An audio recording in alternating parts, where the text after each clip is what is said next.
first Dome game? Yeah. Assuming? Yeah. Anything special about getting out of the elements or anything? Yeah, I mean, I'm excited. I heard from a few players that have played there already. It gets a little hot inside there.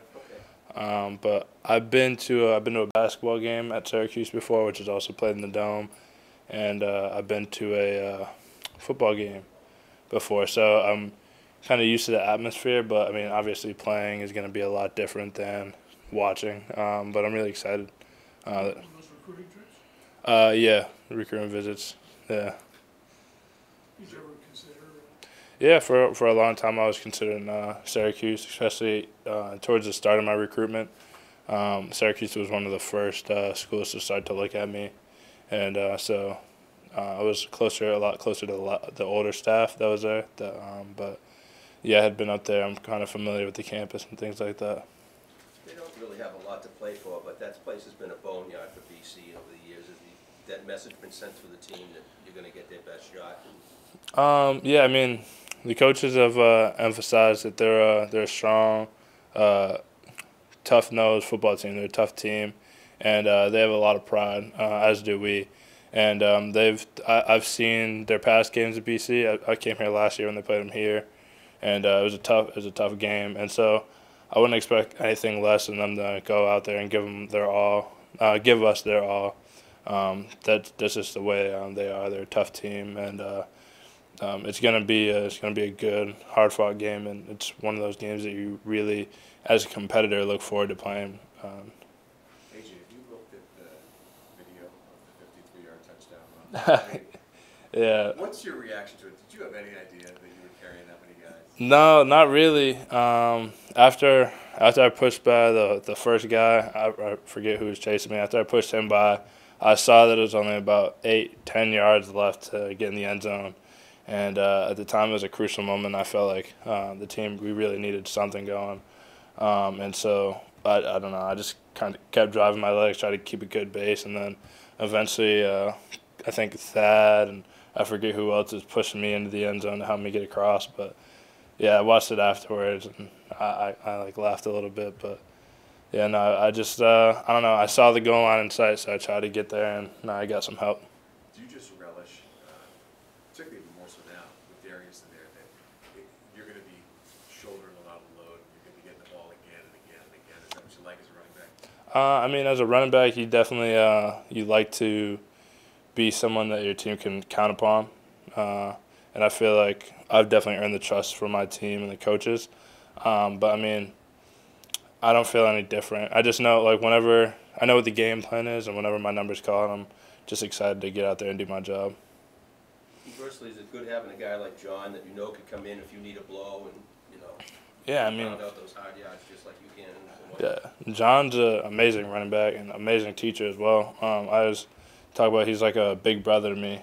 He's taught me so much coming in here during camp, just a lot of things that changed from high school ball to college ball. He's already gone through it, and he's been here, and he's been through games and been through things like that, scenarios that I haven't even thought about yet. And he's just helping me along each and every week, along with other guys on the team and Coach White and the other coaches on the offensive staff. So that's really helped me progress a lot. And so, I mean, yeah, when John goes in there, nobody bats an eye. We know he's going to get the job done just as well as anybody in our backfield, Travis, John, Rich, Wilson, anyone. In the second half of the season, have you just noticed how your offensive line imposes its will on teams in the second half?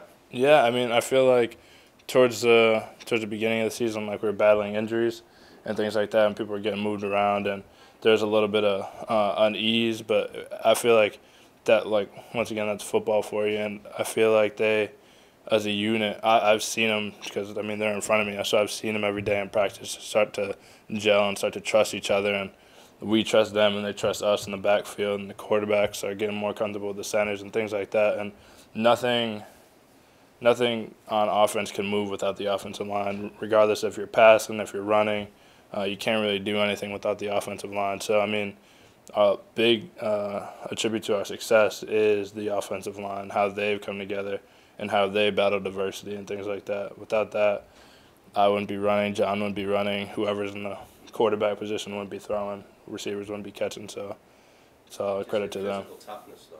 Yeah, I mean they're a physical group, and that's Coach Fry, Coach Adazio, the people who work with the O-line. They kind of instill that. I feel like our coaching staff really does a great job at instilling just kind of like the toughness and just kind of that grit into the players. It's not just a thing that we have up on the wall. I feel like we really get that, not only from our own experiences, but also our coaches and our coaching staff. They've been through a lot. They've seen a lot. They've been in coaching for a long time, and they just kind of tell us like what you need to get it done, and you need to have that like extra edge to you if you're going to want to compete in the ACC or in college football in Division I or anywhere really. Just in life, you're going to need that extra grit at some point. And I feel like so far that's one of those big messages that you always hear. You're going to take football and take it to and apply it to your real life and things. And I feel like that little nugget is something I'm definitely going to keep going forward. Okay, last question for me. Just talk about EJ Perry, his presence in the huddle, and his gaining the confidence of the offense. Yeah, I mean, EJ's a tremendous talent. I've known him for a while now. I've seen him. I had some friends at Andover, so I knew of him.